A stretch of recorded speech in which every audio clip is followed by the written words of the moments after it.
Hola a todos, mi nombre es Joan y bienvenidos una vez más a mi canal de opinión y pensamiento. Hoy tenemos una camiseta de Darwin, así que bueno, no me vayan a decir hereje ni me vayan a quemar vivo. Hoy estamos felices porque estamos cumpliendo 4 años desde que sacamos a publicar Iceberg, Espiritualidad, Depresión y Suicidio. Estamos cumpliendo 4 años de que el libro ha llegado a Perú, a México, a Chile, a Estados Unidos, a Centroamérica y puntualmente también a España. Muy contento porque este libro ha hecho que mi trabajo se conozca de alguna manera en la integración del proceso de la psicología y mis aproximaciones teológicas acerca de un problema tan cruel como la depresión, la ansiedad y el suicidio. Así que gracias a todos de verdad por compartir mi contenido y por leerme. Los queremos mucho.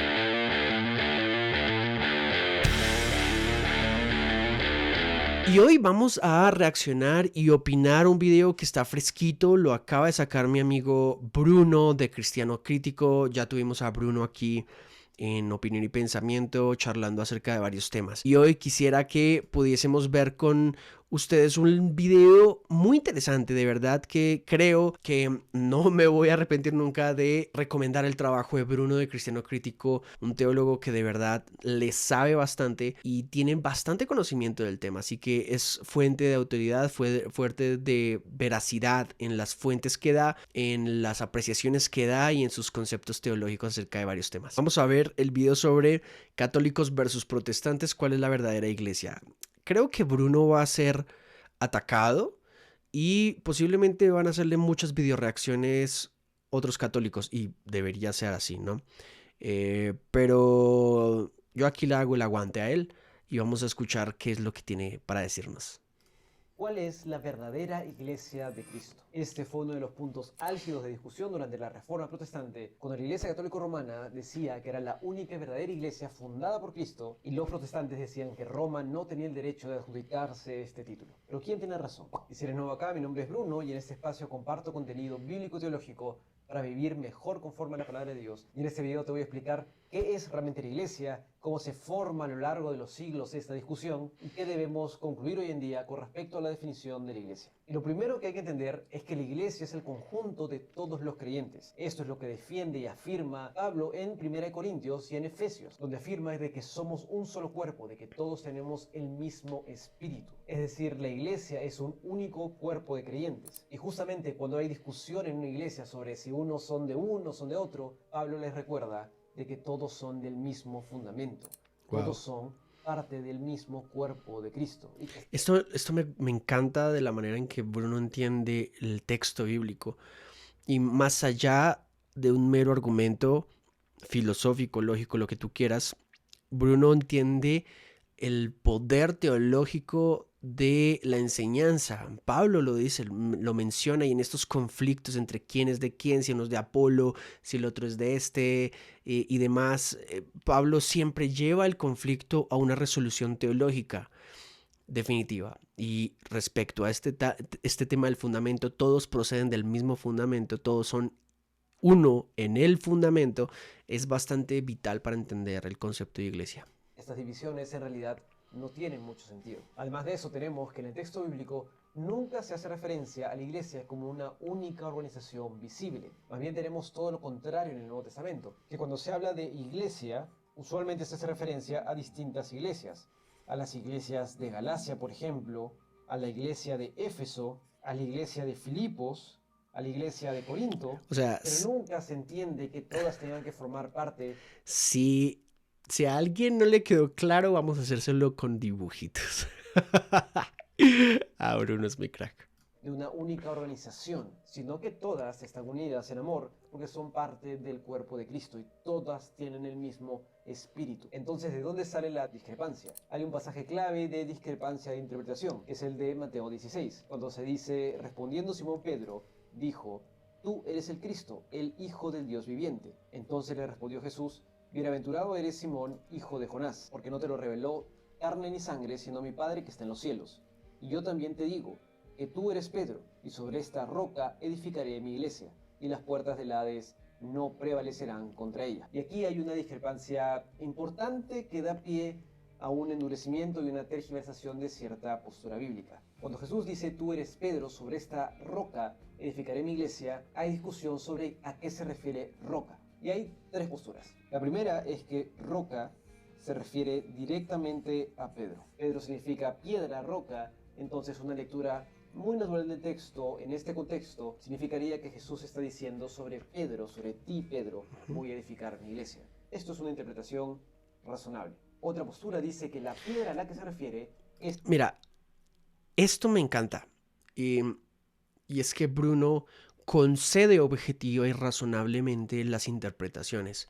Yo he escuchado otras interpretaciones respecto a Pedro, si es o no la roca en la cual se refiere Jesús, y me parecen, sincera y respetuosamente hablando, malabares mentales respecto a eso. Es claro que dice que Pedro significa piedra y roca, de lo que está hablando Cristo, puede llegar a tener una coincidencia, una similitud.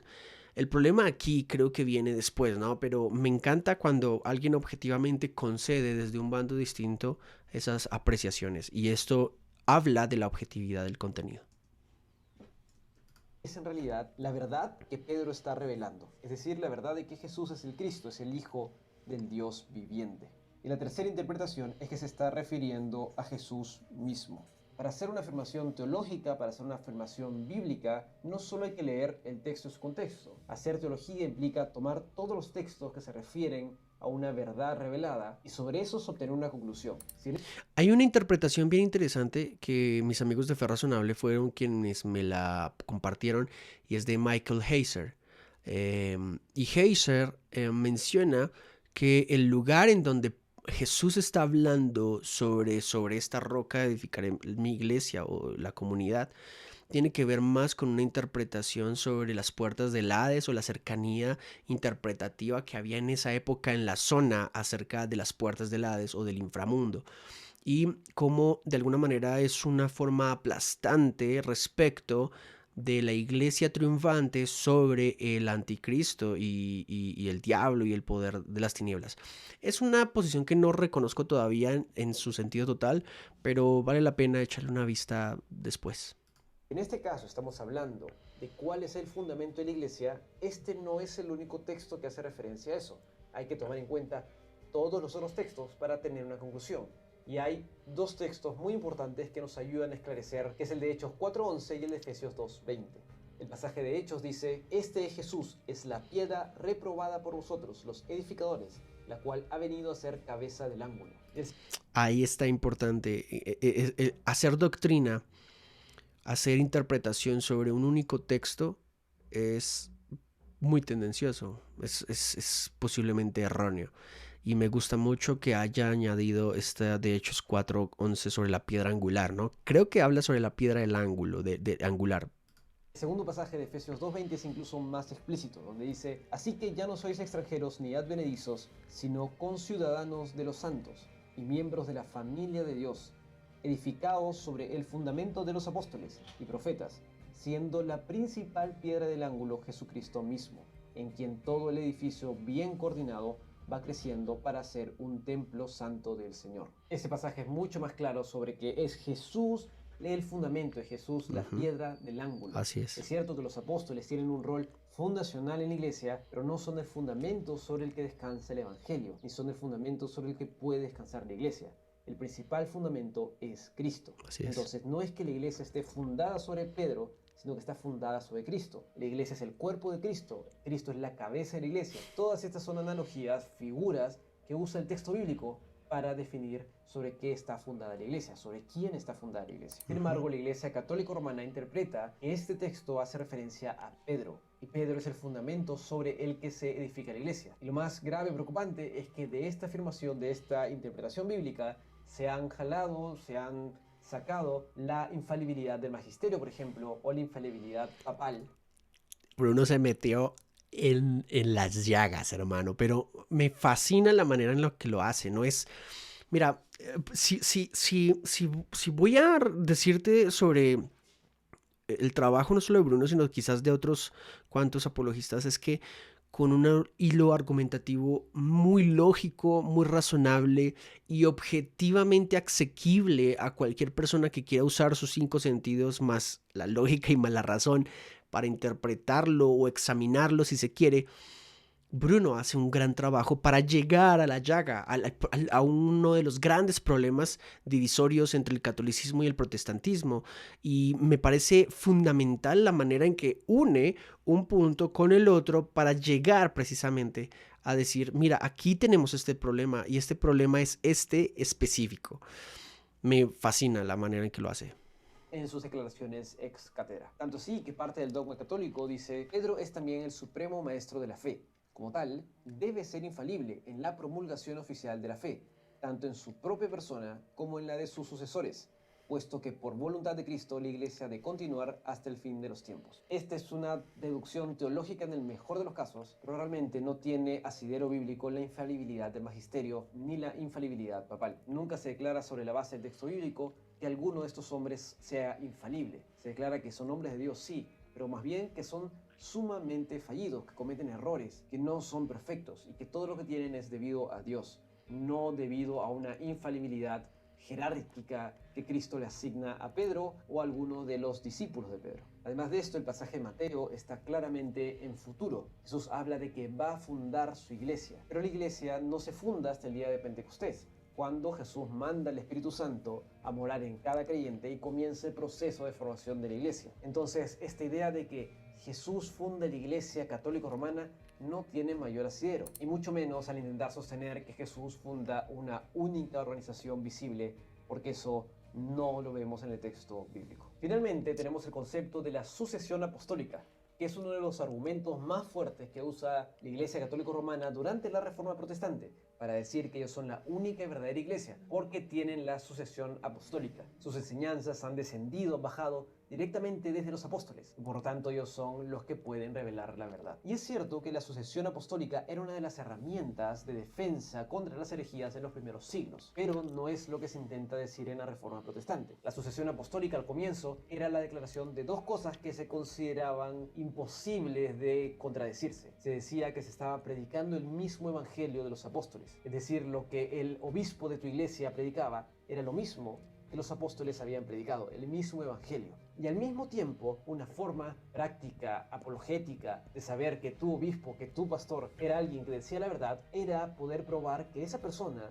había sido enseñada por un discípulo de los apóstoles o directamente por los apóstoles. Entonces, cuando salió, por ejemplo, la herejía marcionita que salió de dentro de la iglesia, una forma de defender el evangelio fue identificar qué maestros habían sido enseñados por los apóstoles o por los discípulos de los apóstoles y en ellos confiar. Pero a medida que van pasando los años, ocurren algunos... Vaya dato, ¿no? Son cosas que uno no sabe y uno que hace aproximaciones teológicas no conoce sobre o a qué se refieren con sucesión apostólica y autoridad apostólica, por ejemplo. Está bastante bien ese dato.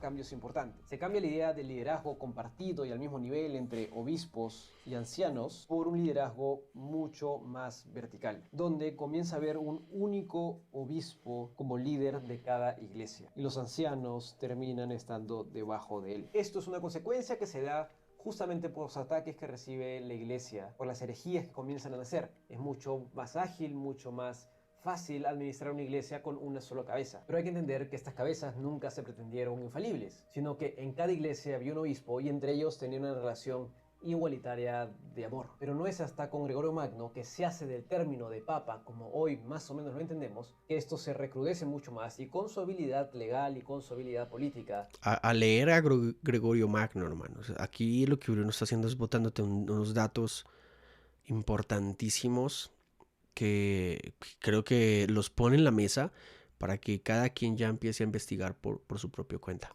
Pasa a afirmar la idea de la supremacía de Roma. Esta es una idea que ya venía gestionándose de antes, porque Roma era la sede del Imperio Romano, pero cuando el Imperio Romano cae, la Iglesia ocupa muchos espacios que antes le correspondían al Imperio, y Gregorio Magno toma esta oportunidad, probablemente con buenas intenciones, démosle beneficio de la duda, para defender la fe, para seguir cultivando la educación cristiana. Pero 1000 años después, con la Reforma Protestante, esto termina en una tergiversación absoluta. Entonces, en conclusión, debemos decir que, en primer lugar, La iglesia es el conjunto de todos los creyentes. No se puede afirmar, ni es defendible, por lo menos a la luz del texto bíblico, que la iglesia sea una única organización visible. Esto no es compartido ni por Jesús ni por los apóstoles, sino que es una idea mucho posterior de un desarrollo teológico mucho más tardío. Y en segundo lugar, que Cristo es el fundamento de la iglesia.